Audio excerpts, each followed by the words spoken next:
Hello guys, എല്ലാവർക്കും ഓണാശംസകൾ. അപ്പൊ ഇന്ന് അത്ത ഒന്നാണ് കേട്ടോ. അപ്പൊ ഓണസദ്യക്ക് സ്പെഷ്യലായിട്ട് ഒഴിച്ചുകൂടാൻ പറ്റാത്ത ഒരു ബീട്രൂട്ട് പച്ചടിയാണ് ഞാൻ ഇന്ന് ഉണ്ടാക്കാൻ പോകുന്നത്. അപ്പൊ അതെങ്ങനെയാന്ന് നമുക്ക് ഒരുമിച്ച് നോക്കാം കേട്ടോ. അപ്പൊ നിങ്ങൾ ആദ്യമായിട്ടാണ് എന്റെ വീഡിയോ കാണണമെങ്കിൽ സബ്സ്ക്രൈബ് ചെയ്യാനും അതുപോലെ തന്നെ ആ ബെല്ലൈക്കൺ ഒന്ന് അമർത്താനും മറക്കരുത് കേട്ടോ. അപ്പൊ പച്ചടി എങ്ങനെ ഉണ്ടാക്കാന്ന് നമുക്ക് നോക്കാം.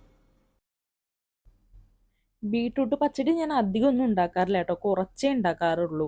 സദ്യയിൽ തന്നെ ചെറിയൊരു ഒരു സ്പൂൺ അല്ലെങ്കിൽ 1.5 സ്പൂണൊക്കെയാണ് സദ്യയുടെ ഇലയിൽ നമ്മൾ വെക്കുക. അപ്പോൾ ഒത്തിരി ഒന്നും ഉണ്ടാക്കി ഇടണ്ടെന്ന് വിചാരിച്ചിട്ട് ഞാൻ ഒരു ബീട്രൂട്ട് വെച്ചിട്ടാണ് ഉണ്ടാക്കുന്നത്. ഒരു ബീട്രൂട്ട് ഒന്ന് ഇതുപോലെ കുരുകുരുന്ന് നുറുക്കിയിട്ട് ഒരു മിക്സിയുടെ ജാറിലിട്ടിട്ട് ഒന്ന് അരച്ചെടുക്കുകയാണ് കേട്ടോ.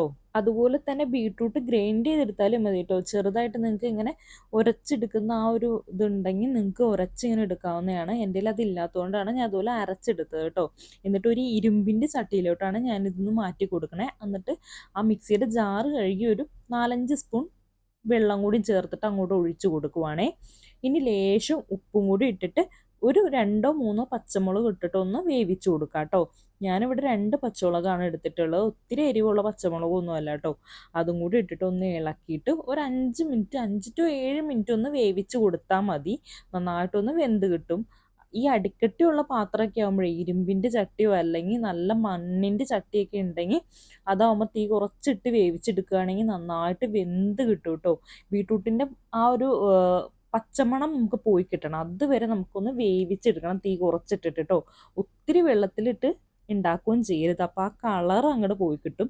അതുകൊണ്ട് നമ്മൾ കുറച്ച് വെള്ളം ഒഴിച്ചിട്ടേ ഇതൊന്ന് വേവിച്ചെടുക്കാൻ പാടുള്ളൂ. ഞാനിപ്പോൾ കുറച്ച് വെള്ളമാണ് അതുകൊണ്ട് ഒഴിച്ച് കൊടുത്തിട്ടുള്ളൂ കേട്ടോ. ഇനി ഒന്ന് വെന്ത് കിട്ടട്ടെ. ഇപ്പോൾ ഒരു 5 to 7 മിനിറ്റ് കഴിഞ്ഞിട്ടുണ്ട് കേട്ടോ. ഒന്ന് ഇളക്കി നോക്കിയതാണ്. കുറച്ചിട്ടിട്ടുള്ളത് കൊണ്ട് നമ്മൾ ഇടയ്ക്കിടയ്ക്ക് ഇതുപോലെ ഒന്ന് ഇളക്കി കൊടുക്കണം കേട്ടോ. അടി പിടിച്ച് പോകാൻ പാടില്ല. ഇനി ഇതിനകത്തേക്ക് വേണ്ട അരപ്പ് നമുക്ക് തയ്യാറാക്കിയെടുക്കാം. ഇതൊരു ചെറു തീയിൽ അത് അങ്ങനെ ഇരിക്കട്ടെ, കുറച്ചുകൂടെ വെള്ളം പറ്റി കിട്ടാനുണ്ട്.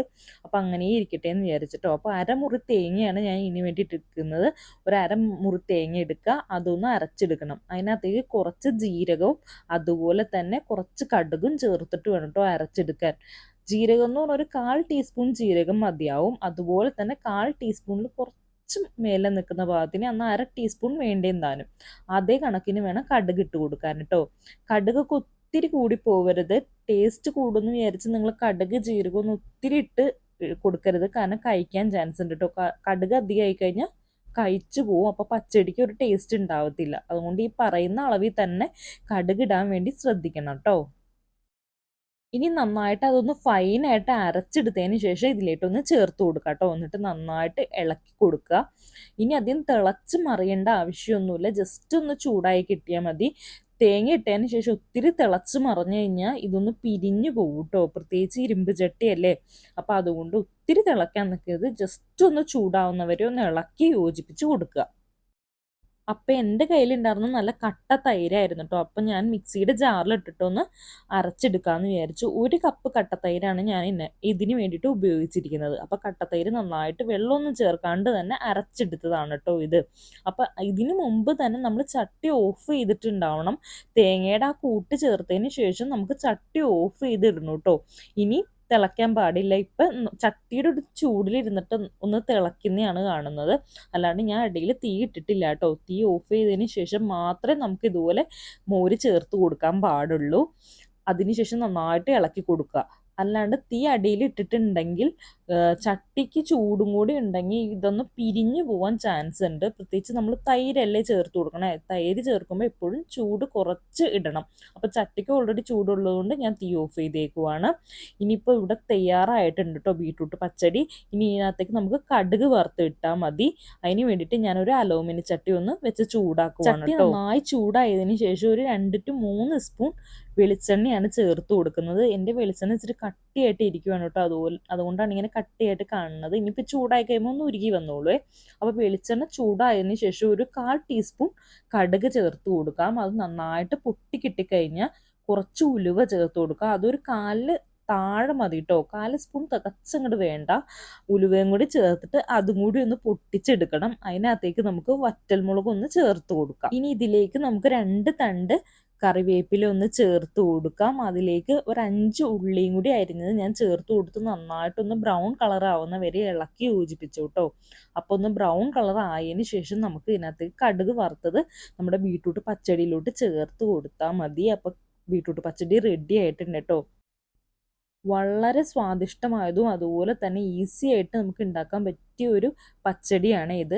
എല്ലാവരും ഈ ഒരു സദ്യക്ക് വേണ്ടിയിട്ട് ഉണ്ടാക്കി നോക്കണം കേട്ടോ. വളരെ എളുപ്പത്തിലാണ് ഇത് ഉണ്ടാക്കി തയ്യാറാക്കി എടുക്കാൻ പറ്റിയത്. ഒരുപാട് സമയമൊന്നും വേണ്ട കേട്ടോ. ഒരു 5 to 10 മിനിറ്റിനുള്ളിൽ നമുക്കതൊന്ന് തയ്യാറാക്കി എടുക്കാം കേട്ടോ. ഒരുപാട് സാധനങ്ങളും വേണ്ട, വളരെ കുറച്ച് സാധനങ്ങളും മതി കേട്ടോ. അപ്പോൾ കടുക് വറുത്തതിന് ശേഷം ഇത് നന്നായിട്ട് ഇളക്കി യോജിപ്പിച്ച് കൊടുക്കണേ. കടുക് വറുത്തതിൻ്റെ ആ ഒരു വെളിച്ചെണ്ണയുടെ മണോ അതുപോലെ തന്നെ ആ ഉള്ളിയുടെ മണോ എല്ലാം എല്ലായിടത്തും കിട്ടാൻ വേണ്ടിയിട്ടാണ് കേട്ടോ.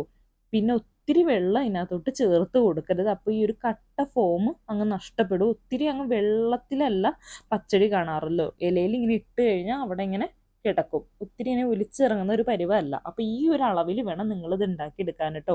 അപ്പോൾ എല്ലാവരും ഈ ഒരു തിരുവോണത്തിൽ ഇത് ഉണ്ടാക്കുമെന്ന് ഞാൻ വിചാരിക്കുന്നു.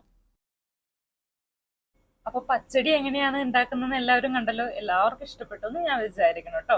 ഒരിക്കൽ കൂടി ഓണാശംസകൾ പറയുവാണ്. അപ്പൊ ഇനി ഓണ സീരീസ് അങ്ങോട്ട് തുടങ്ങുവാണ് കേട്ടോ. ഓണത്തിന് ഞാൻ ഉണ്ടാക്കാൻ പോകുന്ന സദ്യയുടെ എല്ലാ വിഭവങ്ങളുടെയും ഓരോ ഐറ്റം വെച്ചിട്ട് ഞാൻ ഓരോ സീരീസ് ആയിട്ട് കാണിച്ചു തരുന്നതാണ്. നിങ്ങൾക്കത് ഇഷ്ടപ്പെടുന്നുണ്ടെങ്കിൽ ലൈക്ക് ചെയ്യാനും അതുപോലെ കമന്റ് ചെയ്യാനും ഒക്കെ മറക്കരുത് കേട്ടോ. മറക്കാണ്ട് തന്നെ ഇതെല്ലാം ചെയ്യണേ. അപ്പോൾ പുതിയൊരു വീഡിയോ ആയിട്ട് തന്നെ വരെ